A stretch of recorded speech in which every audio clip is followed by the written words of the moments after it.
Israel,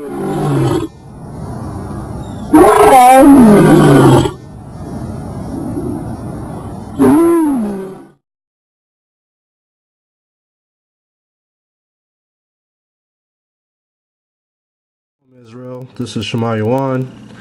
I am going to show a quick study regarding who was saved out of Sodom. Okay, there's a lot of discussion amongst the world. Everybody think they could be saved according to the Christian churches and the Catholic churches and so forth. So let's find out in the 1611 King James Bible. Okay, we're going to go into this book and we're going to find out why Abraham said what he said to the Most High. Alright, so we'll start with Genesis 18 and 20. It says, "And the Most High said, because the cry of Sodom and Gomorrah is great, and because their sin is very grievous, I will go down now, and see whether they have done altogether according to the cry of it, which is come unto me, and if not, I will know. And the men turned their faces from thence." And this is the two angels in Hamashiach, Yahushai. This is, "And the men turned their faces from thence, and went toward Sodom. But Abraham stood yet before the Most High." See how that Lord is capitalized? Alright, that's the Most High. "And Abraham drew near and said, Wilt thou also destroy the righteous with the wicked?" Question. Peradventure there be 50 righteous within the city. Why is he saying 50 righteous in the city of a wicked city called Sodom? Okay, we're going to get the answer to that. "Peradventure there be 50 righteous within the city. Wilt thou also destroy and not spare the place for the 50 righteous that are therein?" Okay, so we're going to find out who the 50 are. I'm going to continue to read. "That be far from thee to do after this manner, to slay the righteous with the wicked, and that the righteous should be as the wicked. That be far from thee. Shall not the judge of all the earth do right?" That was a question. All right, who is Abraham to question the Most High? But this was the Most High's friend. All right, he followed what the Most High commanded him to do. 26. "And the Most High said, If I find in Sodom 50 righteous within the city, then I will spare all the place for their sakes." Okay, we're going to go up here to 27. "And Abraham answered and said, Behold now, I have taken upon me to speak unto the Most High, which am but dust and ashes. Peradventure there shall lack 5 of the 50 righteous. Wilt thou destroy all the city for lack of 5? And he said, If I find there 45, I will not destroy it." That's what the Most High said. "And he spoke unto him yet again and said, Peradventure there shall be 40 found there. And he said, I will not do it for 40. Say Abraham, whoever these 50 are, Abraham loved them. That he showed mercy." Okay. Okay, verse 30. "And he said unto him, O let not the Lord, pardon me, and he said unto him, O let not the Hamashiach be angry, and I will speak. Peradventure there shall 30 be found there. And he said, I will not do it if I find 30 there." Okay, notice that particular Lord is lowercase. That's Hamashiach. "And he said, Behold now, I have taken upon me to speak unto the Hamashiach. Peradventure there shall be 20 found there. And he said, Will not I destroy it? He said, I will not destroy it for 20's sake." 32. "And he said, Oh, let not the Hamashiach be angry," because the Hamashiach is the one that's going to destroy the place for the Most High. It said, "And he said, Oh, let not the Hamashiach be angry, and I will speak yet but this once. Peradventure 10 shall be found there. And he said, I will not destroy it for 10's sake. And the Most High went his way as soon as he had left communing with Abraham. And Abraham returned unto his place." Okay, so now we're going to find out who the 50 are. Okay, so let's go back to Genesis 12. This is a real quick study, I said. So we're going to go to Genesis 12, and we're going to read down here. This is Genesis 12, 1 through 4. All right. Now the Most High has said unto Abraham, Get thee out of thy country, and from thy kindred, and from thy father's house, unto a land that I will show you. And I will make of you a great nation, and I will bless you, and make thy name great. And thou shalt be a blessing. And I will bless them that bless you, and curse him that curse you. And in you shall all the families of the earth be blessed. In other words, Israel is that portion that the Most High took. Through Israel, all nations of the earth are going to be blessed if they listen to what Israel tell them. So Abram departed as the Most High had spoken unto him, and Lot with him. And Lot was his nephew, all right, from his father Haran. And Abram was 75 years old. His name was Abram back then. And Abram was 75 years old when he departed out of Haran. And Abram took Sarai his wife, and Lot his brother's son, and all their substance that they had gathered, and the souls that they had gotten in Haran. So what did he get? Souls. Souls are people. And they went forth to go into the land of Canaan. And into the land of Canaan they came. See that? So this is who we're speaking of. It's speaking of these souls that came out with them. Well, let's get some more information. Let's go to 12:16.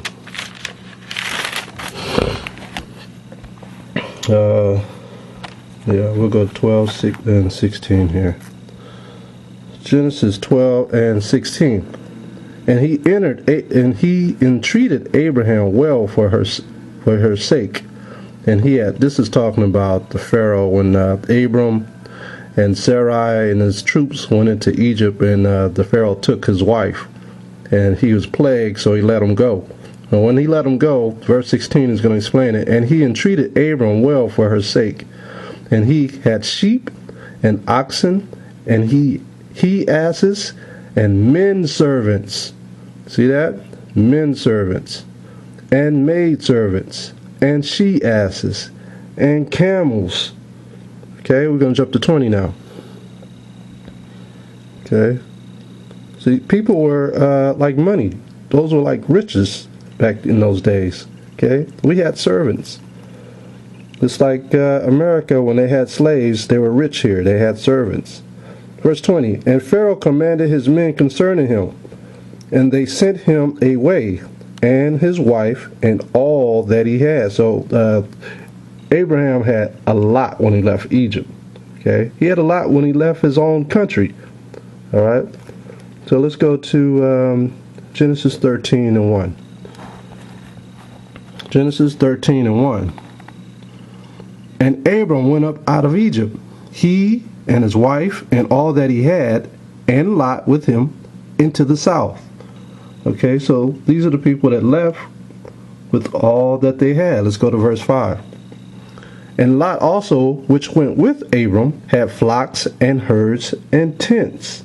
Okay, 6. And the land was not able to bear them, that they might dwell together, for their substance was great, so that they could not dwell together. And there was a strife between the herdmen of Abram's cattle, and the herdmen of Lot's cattle. And the Canaanite and the Perizzite dwelled then in the land. So look at these herdsmen. They had servants. See? So they had servants. A lot of Christian churches don't get into this, or so a lot of brothers just don't know about this. Okay, so we're going to read 8. And Abram said unto Lot, Let there be no strife, I pray thee, between me and you, and between my herdmen and thy herdmen, for we be brethren. Okay? They're from the same nation, that's why I said brethren. They're both Hebrews. Verse 9.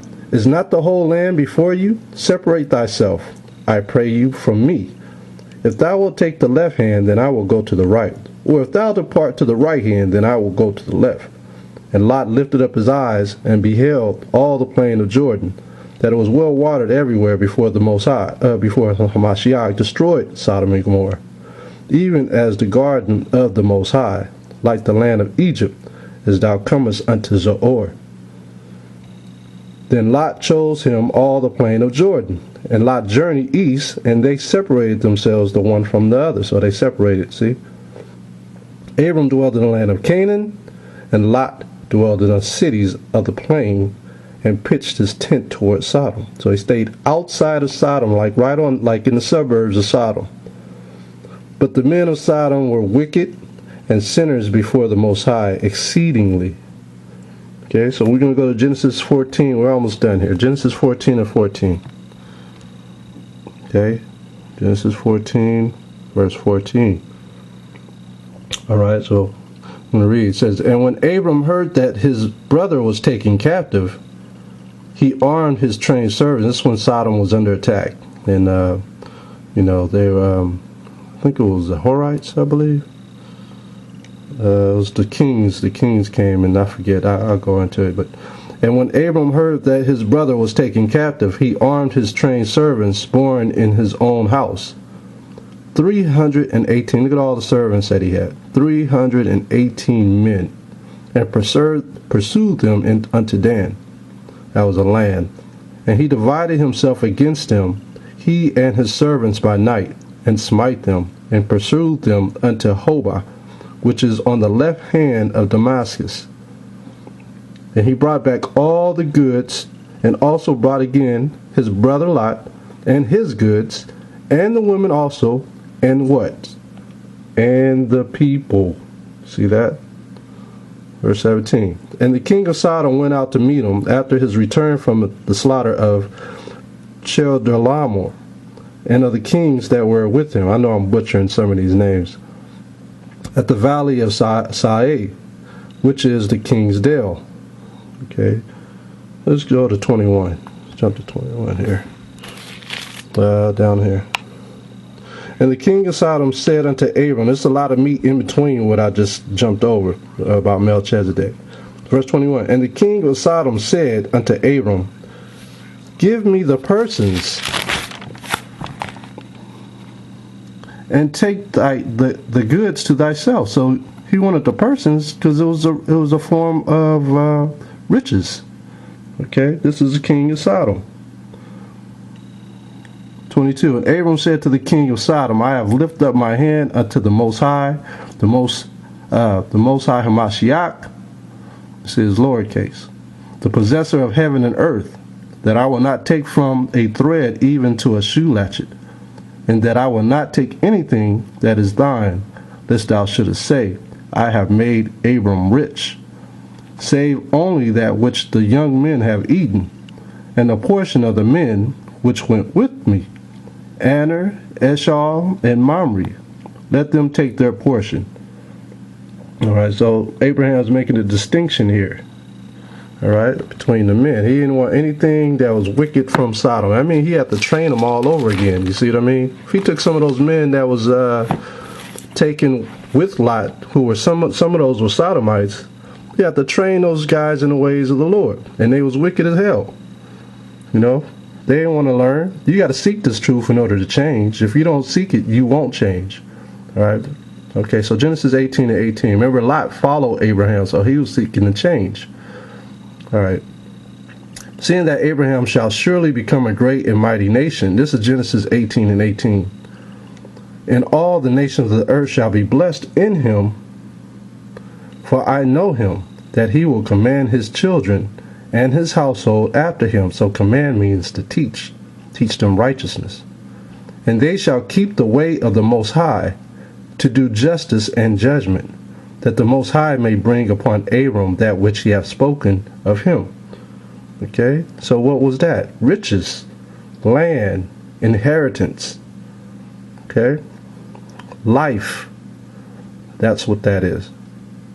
So the only people who could receive this is the children of Israel. And this was before the children of Israel stepped on the scene. This was dealing with Abraham and Lot. Through Abraham came the nations of the Israelites. That's why he made a distinction when he woke them up at night, and he did a sacrifice to the Most High, and he said, your seed will be blessed amongst all nations.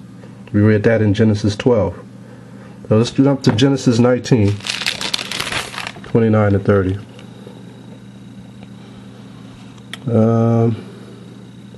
Right here. So 29. And it came to pass when the Most High destroyed the cities of the plain, that the Most High remembered Abraham. He remembered him because he kept his charge. Okay, and he remembered him because Abraham was talking with the Most High, saying, if you save 50 righteous, he said, will not the just of all the earth do right? Will you save the 50 righteous among the Sodomites? So that's what it means that he remembered Abraham. It says, and it came to pass when the Most High destroyed the cities of the plain, that the Most High remembered Abraham, and sent Lot out of the midst of the overthrow, when he overthrew the cities in the which Lot dwelt. And Lot went up out of Zoar, and dwelt in the mountain, and his 2 daughters with him. So that's how many people were saved. For he feared to dwell in Zoar, and he dwelt in a cave, he and his 2 daughters. So those were the only 3 people saved out of that whole Sodom land, out of the 50. So the righteous will scarcely make it, okay? The righteous are going to scarcely make it. This is Romans 15 and 4 again. For whatsoever things were written for our learning. This is how the righteous are going to be saved, the same way. All right? So with that, I'm going to say shalom. And I hope you got the understanding that the 50 that Abraham prayed for, they were his servants. They were the men that listened and learned. The ones who were rebellious, that were fighting, the herdsmen that were fighting amongst the other herdsmen, a lot of them were rebellious. So you don't think Abraham knew who was who? Abraham knew. He wasn't praying for the Sodomites. He was not praying for the Sodomites. Get that right, okay? He was praying for those people who had listened to him, who had went with Lot. There was good in that pack that went with Lot, and there was bad. But they all got over-corrupted, even Lot's wife, when they went to the land of Sodom. Just like here in America, it's the same way. What happened yesterday? You had a festive day called Valentine's Day. You know how much adultery was taking place last night? How much fornication was jumping off last night? Alright? That's a wicked, wicked holiday, man. It's enticing even the young to commit adultery and fornication, because that's what they see on TV. Hearts, love making, smiles, the eyes batting back and forth. All right, very wicked, wicked holiday, because it doesn't stand for what the Most High speaks of. With that, I'm going to say shalom.